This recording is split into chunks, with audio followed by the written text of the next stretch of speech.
చూసాక మొత్తం పీక్కొని గొడ్డ కట్టుకొని తిరుగుతున్నావు. అది పరిస్థితి. అసలు మా ఆవిడ గురించి మీ అందరికీ చెప్పాలి. మేడం, మా మామగారికి 3 కూతుర్లు మేడం. పెద్ద కూతురు చాలా పూజలు చేసిన తర్వాత పుట్టింది, అందుకే దాని పేరు దైవలీల అని పెట్టారు.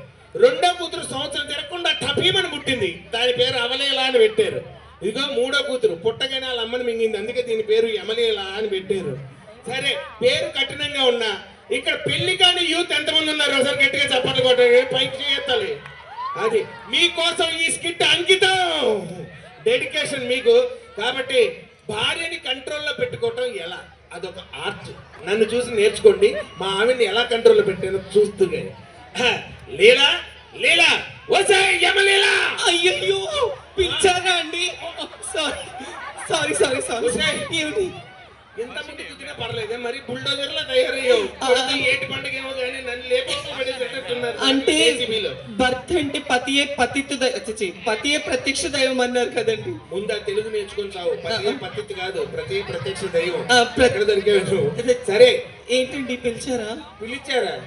ఏనుగంత పర్సనాలిటీ వేసుకుని అరిస్తే ఎర్ర చుంచెలుగులాగా బయటకు వచ్చి పిలిచారా అని అడుగుతా. గుద్దితే మూకుడైపోతున్న సంగతి తెలియదు. నేను పిలిస్తే ఎప్పుడైనా వచ్చారా మీరు? అంటే ఏంటే, భార్య వచ్చి పిలవంగానే పాతలంగి కట్టుకొని పాత పని వేసుకొని చేతిలో చిరిగిపోయిన పేపర్ పెట్టుకొని సోడా ముట్టి కళ్ళద్దాలు పెట్టుకొని ఏమండి అనగానే చెప్పు జానకి అని వచ్చే మామూలు కబాలి అనుకున్నావే, నాయుడుపేట కబాలి. అట్లా ఉండు. సరే గాని గంగిరెద్దులో రెడీ అయ్యో, సంక్రాంతి అయిపోయిందిగా. అంటే సంక్రాంతి కదండి, కొంచెం అందంగా రెడీ అయితే బాగుంటుందని. మొహానికి ఏంటి తెల్లగా అంత మేకప్ కొట్టు? అంటే ఇంతమంది అబ్బాయిల ముందు అందంగా కనపడడానికి మేకప్ వేసాను. సరే గాని ఏంటి, మీరు రాత్రి తాగొచ్చారా ఏంటి? వాసన వస్తుంది. ఏదో పండగ కదా, 90 ఏరా చెప్పండి. ఏదో అట్లా ఏంటి మేం తాగేది కూడా మీరు మా కంటికి అందంగా కనపడటానికేనే. మీరు తాగే డబ్బులన్నీ దాచిపెడితే ఈ నాయుడుపేటలో 10 ఎకరాల పొలం కొనొచ్చు తెలుసా?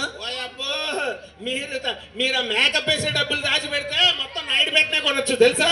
ఏమండి సరే, ఎలా ఉందని చెప్పండి. అబ్బా, అచ్చు అనుష్క లాగా ఉన్నావే. నిజంగా? అదో ఆ బాహుబలి అనుష్క లాగా ఉన్నావు. అవునా? అవును, ఫస్ట్ పార్ట్ లో పుల్లలు ఏరుకుంటా చూడు అట్లా. ఏమండి సరే సరే గాని ఈ రోజు ఏంటో గుర్తుందా?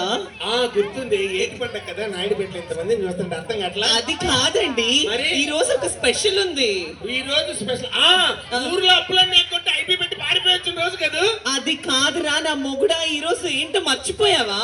ఏంటి ఈ రోజు మన పెళ్లి రోజు అండి. అదే మర్చిపోలేని రోజు ఈ రోజు. చెప్పు, ఈ రోజు నీకు ఏం గిఫ్ట్ కావాలి? నాకేం వద్దండి, 10 కాలాల పాటు మీరు చల్లగా ఉంటే చాలు. అందుకే చల్లు నిలబడింది, చల్లగా ఉంటాను. ఇంకో అదంతా కాదు, ఇంకో నీకు ఏ గిఫ్ట్ కావాలో కోరుకో. నాకేమి వద్దండి, మీరు హ్యాపీగా నన్ను కొట్టకుండా తిట్టకుండా చాలా ప్రేమగా చూసుకుంటే చాలు. అమ్మ మా వాళ్ళకి డబ్బులు పెట్టమంటే బాధ, కానీ ఫ్రీగా చూడమంటే ఎంతసేపు అయినా చూస్తాం. ఏం భయ్యా? ఇదిగో నీకు ఇట్లా కాదు కానీ ఇలా రావే, అలా చూడు. నీకేం కనిపిస్తుంది అక్కడ? అక్కడ మీ చూపుడు వేలు కనిపిస్తుంది. చూపుడు వేలు అయితే ఇక్కడ పెట్టి చూపిస్తాను కదా, అక్కడ పెట్టి చూపిస్తాను. గుద్దితే వెళ్ళదు, గొంతులోకి వెళ్ళిపోతుంది. నా సంగతి తెలియదు. ఇదిగో అట్లా కాదు, బాగా చూడు. అక్కడ చూడు ఏం కనిపిస్తుంది. అక్కడ మన లాయర్ చెంగయ్య గారు లుంగీలు ఆరేసుకుంటున్నారండి. లాయర్ చెంగయ్య గారు డ్రాయర్ ఆరేసుకుంటున్నారు. లుంగీలు ఆరేసుకుంటున్నారా? అవునండి. అదే ఏంటంటే మొత్తం మబ్బు అయిపోయింది. మామూలుగానే లైట్లు ఇస్తేనే నేను కనపడేది తక్కువ. అంటే మబ్బుల్లో బావా అక్కలేదు. అమ్మో, ఈ క్యాబ్ లో ఎక్కడికి వెళ్ళింది? తన్మయ్ బావా, ఆ రవి గారిని దూరంగా ఉండమని చెప్పండి. ఇందానికి తన్మయ్ కలవరిస్తున్నా.